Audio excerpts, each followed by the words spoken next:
Two people, same $50,000. Same starting point, same age. One buys a rental property. One puts everything into index funds. 20 years later, only one of them is significantly wealthier, and it is probably not the one most people would guess. And even if $50,000 is not the starting number right now, the math behind this decision applies to every dollar being invested today. Because the principles that determine who wins this race are the same at $5,000 as they are at $50,000. This video runs the complete math on both paths. Every cost, every advantage, every number the highlight reels leave out. Stay until the year 20 comparison, because that is where the real story lives. And there is one number buried in the real estate calculation that almost nobody talks about, which changes the entire picture. Meet Jake and Marcus. Jake is 35. He uses $50,000 as a 20% down payment on a $250,000 rental property. He locks in a 30-year mortgage at 7% interest, finds a tenant paying $1,800 a month, and his mortgage payment sits at $1,330. On paper, that looks like nearly $500 a month in profit before touching anything else. Jake feels like he cracked the code. He sends Marcus a photo of the keys. Marcus takes the identical $50,000 and puts it into a total market index fund. He sets up a $300 monthly contribution, turns on automatic investing, and walks away. His friends nod politely when he mentions index funds and immediately change the subject. Nobody hands Marcus a set of keys. Nobody congratulates him at dinner. But something very quiet is starting to happen inside that brokerage account. And what it becomes 20 years from now is the entire point of this video. In the early years, real estate feels like it is winning, and it is not even close emotionally. Jake drives past his property. He sees something real, something he controls, generating income every month. He is writing off mortgage interest on his taxes. Every rent check reinforces the feeling that this was the right call. Marcus logs in once a quarter and sees numbers move up and down. Year 1, his $50,000 grows to maybe $55,000. Year 2, around $61,000. Nothing dramatic, no story to tell. The emotional experience is basically non-existent. But here is the question that changes everything. What do Jake's numbers actually look like once every real cost gets included? Because the rent check is the number that gets talked about everywhere. What almost never gets mentioned is everything that comes out before Jake keeps a single dollar, and the answer is going to be uncomfortable. Vacancy is the first reality check. Most rental properties sit empty around 1 month per year. That is not a disaster, but it is a $1,330 mortgage payment with zero income to cover it. Then, maintenance. A reasonable budget is 1% to 2% of property value annually. On a $250,000 home, that means $2,500 to $5,000 a year. Some years, that is a $200 faucet fix. Other years, it is an $8,000 roof that arrived without warning. While Jake is dealing with that $8,000 roof call on a Tuesday afternoon, Marcus's account just quietly crossed $72,000. Marcus has not opened the app in 3 months. Property taxes and insurance add several thousand more each year. Capital expenditures, roofs, furnaces, water heaters, all have expiration dates and cost thousands when they fail. And if Jake manages the property himself to avoid the 8% to 10% management fee, he is effectively working a part-time job for free. After factoring in every real-world cost across the first 3 years, Jake's actual net cash flow lands somewhere between $2,000 and $4,000 total. Not the $16,000 that looked so clean on paper. Marcus, by that same point, with his contributions and roughly 10% average annual returns, is sitting at around $76,000, without lifting a finger, without losing a single night of sleep. If this is making sense so far, hit like. It takes 1 second and helps more people find this video. But here is what Jake has working powerfully in his favor, and this is the number that almost never gets talked about honestly. Leverage. Jake used $50,000 to control a $250,000 asset. Marcus used $50,000 to control $50,000 in assets. That 5-to-1 leverage ratio is powerful when property values rise. A 3% to 4% annual appreciation does not just grow Jake's $50,000. It grows the entire asset.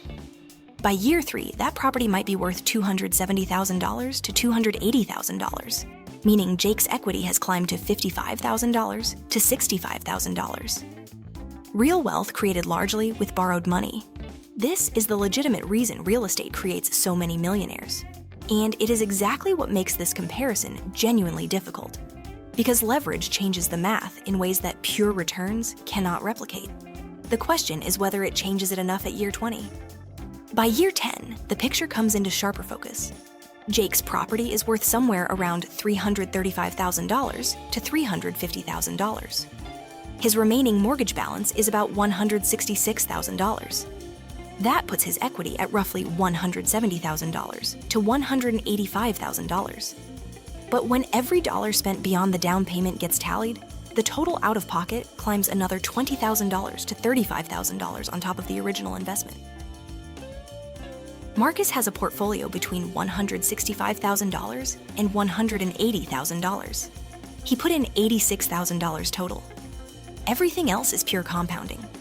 No debt, no concentration risk, no emergency calls. At year 10, they are genuinely close in total wealth. Jake might hold a slight lead because of leverage. But Jake also holds a mountain of debt, carries all of his wealth in a single asset in a single neighborhood, and has invested hundreds of hours of his own time that never appeared in any return calculation. Drop a comment right now with one word. Which path would be chosen?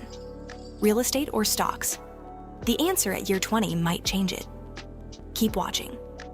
But before running the year 20 numbers, here is when real estate genuinely wins, so the comparison is completely fair.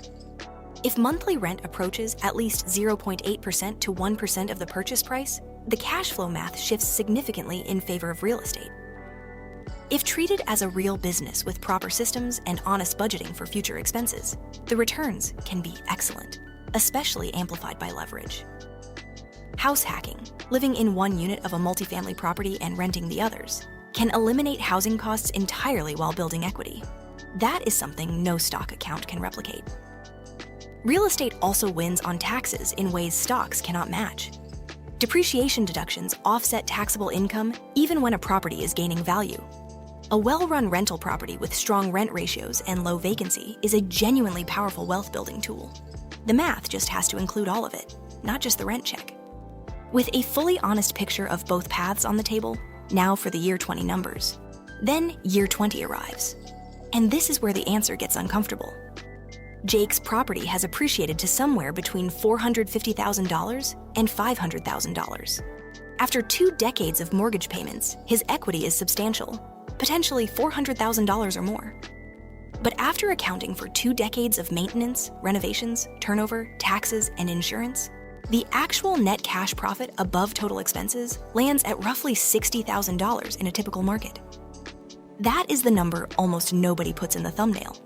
Marcus, with the same 20-year timeline, $300 monthly contributions, and 10% average returns, lands at roughly $420,000 to $460,000. His total contribution was $122,000. Everything beyond that, over $300,000, is pure compounding, working silently in the background, while Marcus did absolutely nothing. Both cleared the $400,000 to $500,000 range. Both built real wealth. But the paths look nothing alike. Jake worked for his wealth. Marcus waited for his.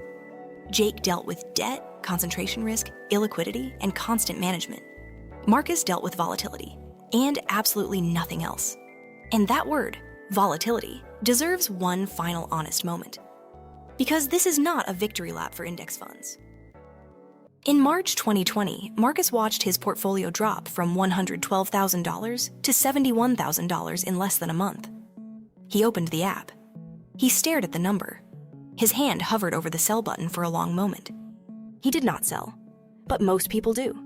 Research consistently shows most everyday investors panic sell during crashes and buy back in after the recovery, locking in the loss at the worst possible moment and missing the entire rebound.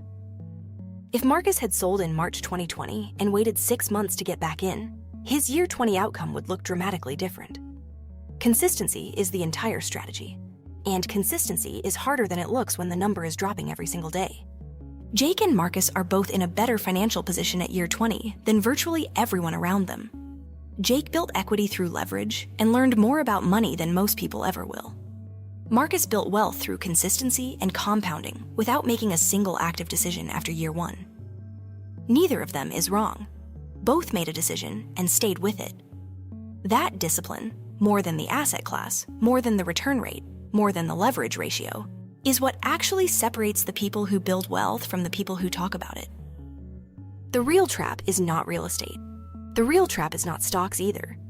The real trap is choosing either one based on a thumbnail or secondhand advice without running the complete numbers. Every cost, every hour, every risk included. Drop a final comment with the answer now that all the math has been seen: real estate or index funds. Did the year 20 numbers change anything? Every comment gets read. If this video gave a clearer picture of the real math, hit like and subscribe. This kind of comparison gets covered every week on this channel. Now here is what to watch next. Both Jake and Marcus needed a starting point. The video right there is called How to Invest Your First $1,000 in 2026, Step-by-Step Guide. Whether the path chosen is real estate or index funds, that video covers exactly how to build the financial foundation that makes either one possible.